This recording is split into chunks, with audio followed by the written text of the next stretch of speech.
So, yeah, so daily life really in those early years was very good. The children settled in well to life in Brunei and to the school. Roger did spectacularly well, in fact, in his international baccalaureate exams, and the other two children also did well in theirs. They all made good friends from all over the world, and their neighbors were very congenial company for them. Maria and I, also enjoyed our neighbors, some of whom taught at my school and at other schools nearby. Friendships were formed which were to last a long time through shared recreational interests and activities. We all enjoyed the help of our maid from the Philippines, who looked after us well and got on very well with the children. Maria and I were very satisfied with the move to Brunei in those early years. As regards holidays, one of the first ones was to the Seaside Travelers Inn in Kota Kinabalu. We drove in convoy with our neighbours. The Seaside Travelers Inn, or the STI, was run by a Chinese family, and the grandfather was the patriarch, and he was a retired police officer from Kota Kinabalu. Over the years, I became friendly with the son who managed daily operations. The house was set on the beach with beautifully landscaped gardens and a very picturesque restaurant, cafe, and balcony perched right over the sea. There was a small pool in which the three children and the neighbours' boys all were able to splash for most of the day. I became a regular at the STI. The food was okay, and the staff were always very friendly. There was a very slow turnover of staff, and I remember the cook, Jumaidi, and his wife were still working there when we left nearly 8 years after this first visit. This to me showed they must be doing something right. Low turnover. The grandfather, the patriarch, ran his weekly meetings with his staff of the restaurant in military fashion. Everyone paid very close attention to what he was saying. He could get angry. Right next door, also on the beach, was another guest house, another beautiful place, but with a very different style of operation.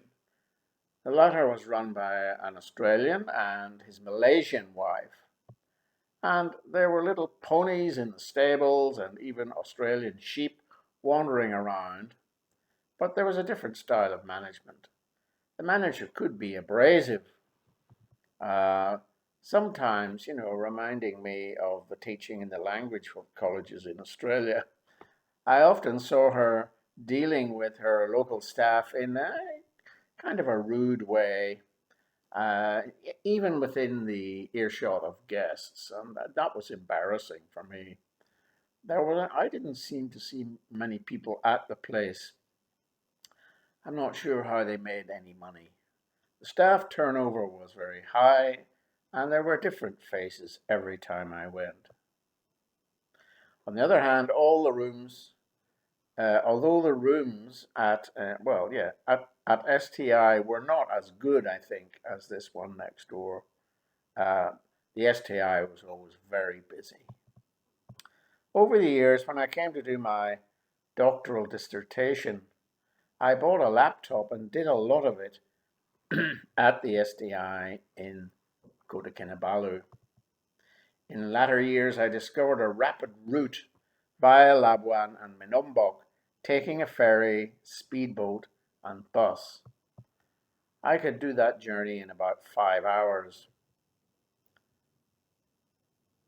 There was one other holiday I remember, our very first in KK, which we would rather forget. It happens to all families. Everybody got sick. We stayed in the Marina Court apartments of the Promenade Hotel.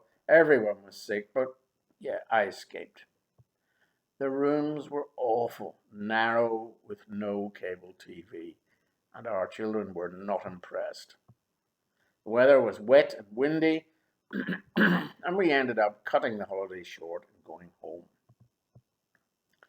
We went one Christmas to Bali, and this was not a great success either. The children enjoyed the water slides, of course, so it was fine.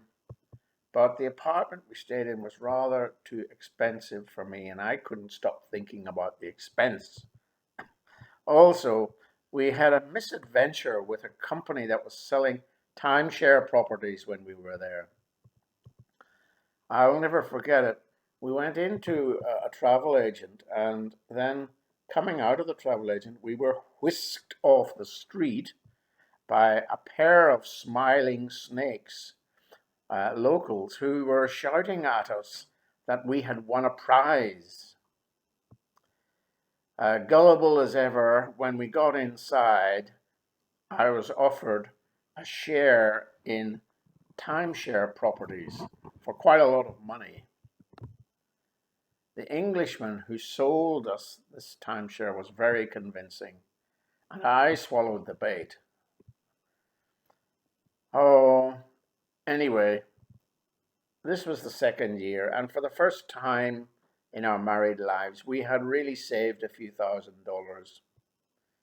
But I realized after a couple of days that I'd realized that I'd made a big mistake and that we would never travel enough to use these properties. I went back claiming customer remorse. The Englishman, was actually quite reasonable and reduced payment to about one third of the original cost. And he extended the time we could use the property to 15 years. Nevertheless, the money was totally wasted, down the drain, because we never used one property at all. How gullible I was. My responsibility. Another holiday, which was a little bit of a fiasco, was the one to Kuching, because we were all in our little Toyota bouncing along the highway when the aircon gave out, and Kuching is very hot and humid. We reached about a third of the way to Kuching when we camped a night in a beach resort. It had been raining very heavily, and the whole site was mosquito infested. Everything was damp, and the place was empty.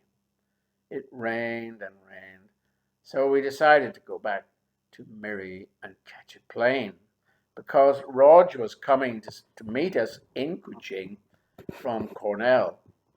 Unfortunately, uh, he hadn't been really happy in Cornell in his first year, and it showed. But nevertheless, we enjoyed Kuching. It was a town of great character. Yes, we did have some hassles in daily life as well. I remember I had some run-ins with a travel agent. I remember booking a weekend to go to Kinabalu for a long weekend.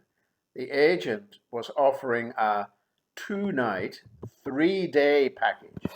I booked it and picked up the tickets, but the mistake I made was not to look at the times of the flights. When I got home, I discovered that the 3 days and 2 nights meant depart Brunei 10:30 p.m. on the first day, return Brunei 8 a.m. on the third day. So it was one day, really. I couldn't believe they would sell these flight times as 2 nights, 3 days. Anyway, the typical marketing jargon. I had a huge row with the agent and demanded my money back, claiming it was misleading advertising. But he wouldn't budge, and so basically they were stealing the money. We ended up having a shouting match, and he then wrote to me demanding an apology from me and threatening me with legal action. In the end, I had to retract the accusation. I regretted doing that, but I had no choice. If the MOE had somehow heard about this incident, I might have had my contract terminated. That is what I mean by stress and insecurity. It was unpredictable, and you had no protection as a foreigner. I also had skirmishes with immigration. The authorities were always introducing new regulations to annoy foreigners. There were really memorable ones. One was near the end, coming back from Labuan on a Sunday on the ferry and at Muara in Brunei. I filled in my allowance for alcohol and I filled in the form and then joined a queue to have the details to be typed into a database by a secretary. This queuing was a new initiative and was taking a long time. I asked the person in the room why we now had to queue with the form. His response, his manner was curt, like some immigration officials are in Brunei. I continued to question him for an explanation, at which point he exploded and asked me which school I worked at. I told him politely to mind his own business.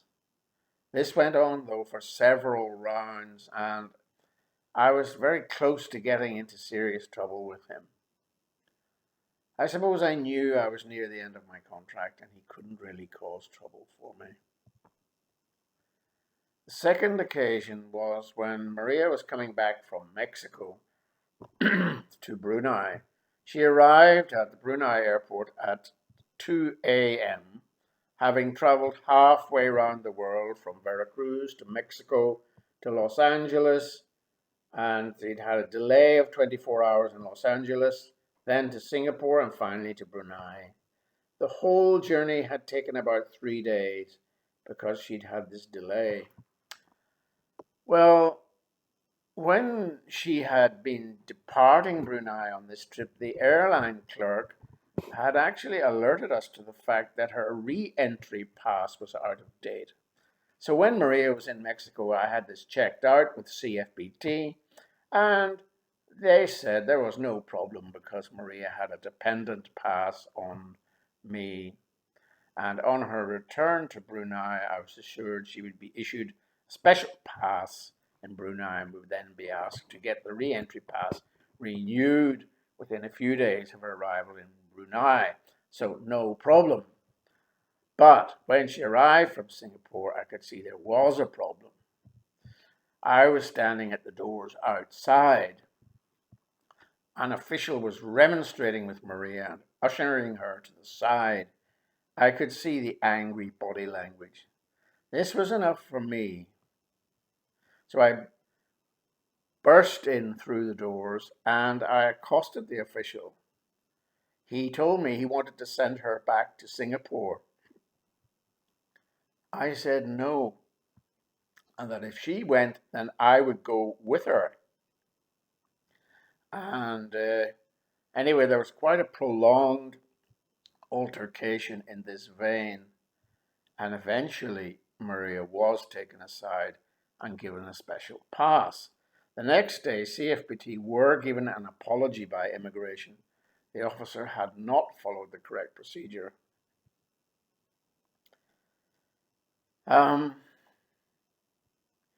But we never got an apology. The officer clearly thought he could mistreat Maria and as she looked like a Filipina or Indonesian worker.